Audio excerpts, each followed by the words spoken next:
कहानी की शुरुआत होती है एक ग्रुप एक्सप्लोरर की टीम से जो साउथ अटलांटिक ओशन के बीच में होते हैं। उस शिप पर डेविड नाम का एक वेदर ऑफिसर था जो मौसम का हाल बताता है। वो लोग एक ऐसे आइलैंड की तरफ जा रहे थे जो समंदर के बीचों बीच मौजूद था। सरकार ने डेविड को वहां इसलिए भेजा था ताकि वो उस आइलैंड के बदलते मौसम का ऑब्जर्वेशन कर सके। डेविड को लगभग 1 साल तक वहां रुकना था मौसम का डेटा कलेक्ट करने के लिए। पूरा साल मौसम का डेटा कलेक्ट करने के बाद फिर उसे वापस लौट आना था। डेविड को साल भर का खाना और जरूरत का सारा सामान दे दिया गया था। कई दिन के सफर के बाद आखिरकार वो आइलैंड तक पहुंच गए। वो लोग बोट की मदद से उस आइलैंड पर उतरे। ये आइलैंड पूरी तरह से वीरान था, जहां एक परिंदा भी दिखाई नहीं दे रहा था। उस आइलैंड पर एक लाइट हाउस और एक छोटा सा घर था जहां डेविड को रहना था, क्योंकि इससे पहले भी एक रॉबर्ट नाम का वेदर ऑफिसर यहाँ रहता था। लेकिन अब उसकी ड्यूटी का वक्त खत्म हो चुका था। उसने 1 साल तक अकेले उस आइलैंड पर रहकर मौसम का डेटा कलेक्ट किया। अब उसकी जगह डेविड यहाँ पूरा साल मौसम का डेटा कलेक्ट करने के लिए रहेगा और वो पुराना ऑफिसर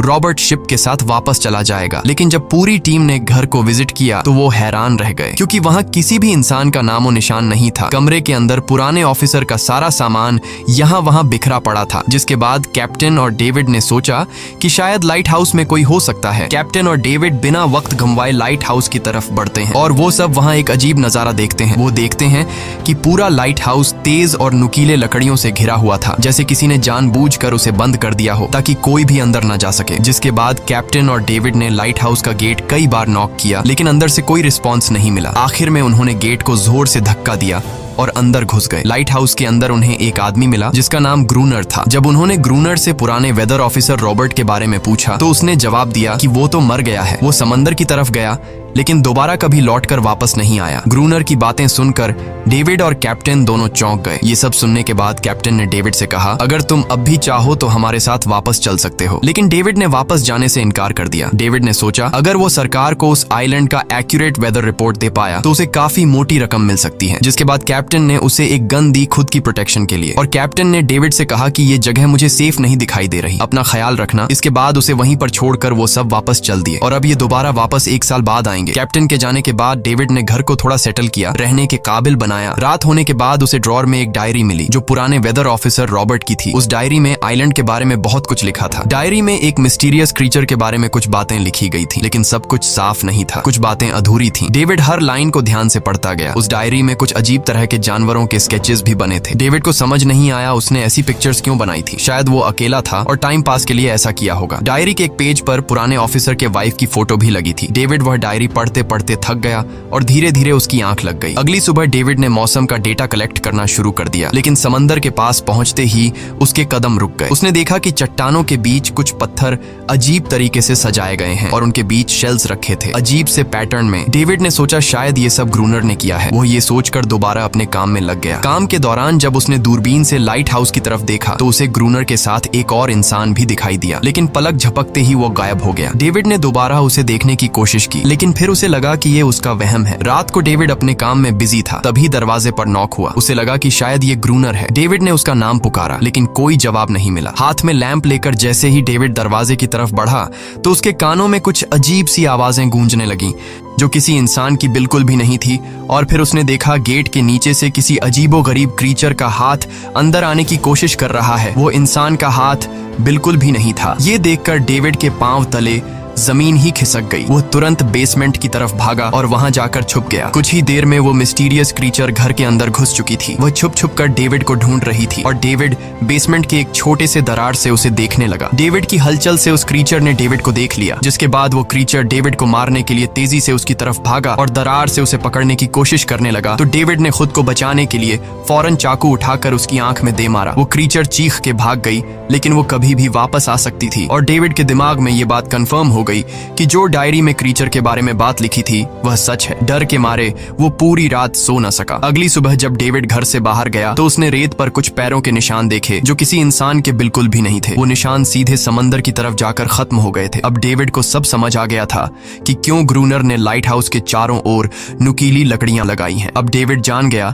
कि अगर मैं इस घर में रहूंगा तो वो क्रीचर मुझे कभी भी मार सकते हैं। डर के मारे डेविड लाइट हाउस की तरफ दौड़ता है और ग्रूनर को चिल्लाकर कहता है, गेट गेट खोलो, मुझे अंदर आना है। लेकिन ग्रूनर उसे अंदर नहीं आने देता और कहता है तुझे शिप के साथ लौट जाना चाहिए था। डेविड निराश होकर वापस लौटता है क्योंकि क्रोनर उसे लाइट हाउस के करीब भी नहीं देखना चाहता था। वो उसके ऊपर पानी गिराकर उसे दूर जाने को कहता है। अब उसे खुद ही कुछ करना होगा। उसने घर की हर एक विंडो को लकड़ी से बंद कर दिया, चारों तरफ नुकीली लकड़ियों से घेरा बनाया और गेट के बाहर पुराने कागज और किताबें रखी। फिर उन पर तेल छिड़क दिया ताकि अगर वो क्रीचर वापस आए तो उसे आग से डराकर भगाया जा सके। लेकिन एक बात थी जो डेविड अब तक नहीं जानता था और ये बात उसे आज रात पता चलने वाली थी। खुशकिस्मती से उसे घर के अंदर एक पुराना बॉक्स मिला। उस बॉक्स में एक गन थी और बहुत सारी बुलेट्स। ये देखकर उसे जिंदा रहने की थोड़ी सी उम्मीद मिली। जैसे जैसे सूरज ढलने लगा, डेविड के दिल में डर बढ़ने लगा। कुछ ही देर में चारों तरफ रात का अंधेरा छा गया। डेविड गन हाथ में लिए घर के एक कोने में चुपचाप बैठा था। उसकी दिल की धड़कनें तेज थीं। तभी एक अजीब आवाज सुनाई दी और जब डेविड ने खिड़की से छुपकर समंदर की तरफ देखा तो जैसे उसके पैरों के नीचे से जमीन ही खिसक गई। उसने देखा कि सिर्फ एक नहीं बल्कि पानी में से कई सारी वही अजीबोगरीब क्रीचर्स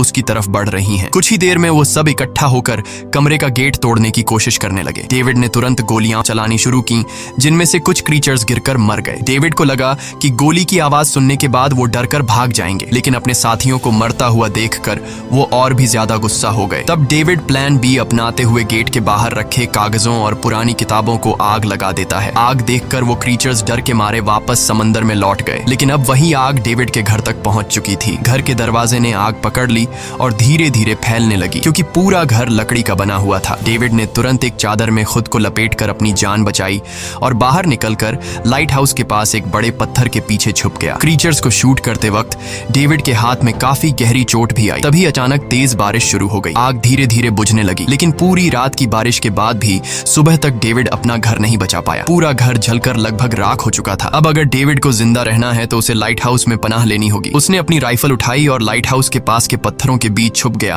और इंतजार करने लगा कि कब ग्रूनर पानी भरने आएगा। जब ग्रूनर पानी भरने के लिए लाइट हाउस से बाहर निकला तो डेविड उसके पीछे पीछे चल दिया। लेकिन तभी अचानक एक अजीब सा क्रीचर जो ग्रूनर के पास ही था उसने डेविड पर हमला कर दिया, लेकिन किसी तरह करके डेविड ने उसे काबू कर लिया। वो क्रीचर ग्रूनर का रक्षक था। जब वह उसे शूट करने वाला था तो ग्रूनर ने तुरंत डेविड को रोका और कहा, रुक जाओ, ये मेरा पालतू है। डेविड ने गोली नहीं चलाई और मौके का फायदा उठाते हुए उसने ग्रूनर के साथ एक शर्त रखी, अगर इस क्रीचर को जिंदा रखना है तो मुझे लाइट हाउस में रहने दिया जाए, नहीं तो मैं इसे मार दूंगा। जिसके बाद ग्रूनर ने हाँ कर दी क्योंकि डेविड के पास ढेर सारा खाना और गन पाउडर था। शाम होने से पहले दोनों बचा हुआ खाना लेकर लाइट हाउस लौट आए और वो दोनों आराम से सो गए। अगली सुबह वो क्रीचर चुपचाप डेविड का हाथ चाट रहा था। जब डेविड नींद से जागा तो उसने देखा कि इस क्रीचर के चाटने की वजह से उसका हाथ पूरी तरह से ठीक हो चुका है। ये सब देखकर डेविड हैरान हुआ। डेविड अब क्रोनर से इस क्रीचर के बारे में और जानना चाहता था और फिर ये सब दुनिया के सामने लाना चाहता था क्योंकि ये किसी जादू से कम नहीं था। डेविड ने सोचा, अगर इस क्रीचर का राज दुनिया के सामने हम लाते हैं तो डेविड और क्रोनर दोनों बहुत सारा पैसा और नाम कमा लेंगे। लेकिन क्रोनर को ये सब नहीं चाहिए था। वो इस आइलैंड से कहीं नहीं जाना चाहता था। क्रोनर का अब इस दुनिया में कोई नहीं बचा था। उसके लिए ये आइलैंड परफेक्ट था जहां वो अपने आप को एक किंग समझता था और अपनी मर्जी का मालिक। इसी वजह से उसने आइलैंड के कई हिस्सों में लिख दिया था, क्रोनर यहाँ का बादशाह है। लेकिन डेविड को ये समझ नहीं आ रहा था कि ये अजीब सी क्रीचर क्रोनर की फालतू कैसे बनी। तो क्रोनर ने बताया कि एक बार क्रोनर ने उसकी जान बचाई थी। वो गलती से उसके फिशिंग नेट में फंस गई थी। तब ये क्रीचर छोटी थी और उस दिन के बाद से वो क्रोनर के साथ ही रह गई। उसकी हर बात माननी शुरू कर दी। लेकिन क्रोनर एक सख्त इंसान था। वो इस क्रीचर के साथ बहुत बुरा बर्ताव करता था। क्रोनर हर दिन इस क्रीचर के साथ फिजिकल रिलेशन रखता था। क्रोनर ने बताया कि एक बार इस क्रीचर ने मुझ पर हमला भी किया था और उसके बदले में क्रोनर ने उसे ऐसी सजा दी कि उस सजा के बाद वो क्रीचर अपने आप को क्रोनर की गुलाम समझने लगी। और आप सब भी समझ गए होंगे कि हर रात वो क्रीचर समुद्र से बाहर क्यों आते हैं। वो सभी इसलिए आते हैं ताकि अपने साथी को क्रोनर से छुड़वाकर वापस ले जाए। लेकिन क्रोनर ऐसा नहीं होने देता। वो क्रीचर्स दिन के उजाले में अटैक नहीं कर सकते क्योंकि सूरज की रोशनी उनकी स्किन जला देती है। डेविड अब यहाँ और नहीं रहना चाहता था। वो किसी तरह से आइलैंड से अपनी जान छुड़ाना चाहता था। खैर, शाम होने लगी और क्रोनर ने उससे कहा, गन लेकर रेडी हो जाओ क्योंकि वो क्रीचर्स कभी भी हमला कर सकते हैं। वो लाइट हाउस की लाइट ऑन करने के लिए तैयार हो गए और कुछ ही देर में समुद्र से बड़ी संख्या में क्रीचर्स निकलकर बाहर आ गए। वो लाइट हाउस की तरफ बढ़ते जा रहे थे। क्रोनर उन पर लगातार फायर करता जा रहा था, लेकिन डेविड पूरी तरह से डर गया था। वो लाइट हाउस के अंदर की तरफ आने लगा। क्रोनर के बार बार कहने के बावजूद वो बस एक कोने में चुपचाप बैठा रहा और कुछ ही देर में डेविड बेहोश हो गया। क्रोनर पूरी रात अकेला इन क्रीचर्स से लड़ता रहा। अगली सुबह क्रोनर ने गुस्से में डेविड के मुंह पर पानी डालकर उसे उठाया और कहा, अगर तुम्हें जिंदा रहना है तो इनकी जान लेनी होगी, नहीं तो तुम्हें लाइट हाउस से निकाल निकाल दिया जाएगा और तुम्हें मेरी हर बात माननी होगी। रोजाना पानी भर कर लाना, लाइट हाउस के छोटे बड़े काम करना और रात को मेरे साथ गार्ड ड्यूटी भी करनी होगी। अब डेविड के पास दूसरा कोई ऑप्शन नहीं था। इसी वजह से ये सब करना उसकी मजबूरी बन गया। डेविड अब क्रोनर की हर बात मानने लगा, लेकिन एक चीज थी जो उसे बिल्कुल भी पसंद नहीं आई। वो ये थी कि हर रोज उस फीमेल क्रीचर को अलग अलग तरीकों से फिजिकली टॉर्चर करना। रात होती है, दोनों फिर से गार्ड ड्यूटी के लिए तैयार हो जाते हैं और एक बार फिर वो क्रीचर समुद्र से निकलकर बाहर आते हैं। लेकिन आज डेविड को डर नहीं लग रहा था। उसने क्रीचर पर फायरिंग शुरू की, मगर आज क्रोनर कुछ भी नहीं कर रहा था। वो डेविड को बाहर छोड़कर लाइट हाउस का गेट बंद कर देता है और खुद चुपचाप अंदर बैठ जाता है ताकि डेविड खुद सीख सके कि इन क्रीचर्स से कैसे लड़ा जाता है। इसी तरह डेविड को लड़ते लड़ते वो रात कट जाती है और सुबह हो जाती है। सुबह क्रोनर ने देखा कि डेविड लाइट हाउस के गेट के बाहर खून में लथपथ बैठा था। अब उसने सीख लिया था कि इन क्रीचर्स से कैसे लड़ना है। इसी तरह समय गुजरता गया, रातों को इन क्रीचर्स से लड़ते हुए और दिन भर क्रोनर के लाइट हाउस के काम संभालते हुए। ये आइलैंड अब उसके लिए एक बंद घर जैसा हो गया था। वो हर वक्त सोचता रहता था कि कब ये जगह छोड़कर आजादी की सांस लेगा। समय के साथ साथ डेविड का उस फीमेल क्रीचर के साथ एक अजीब सी दोस्ती बनी।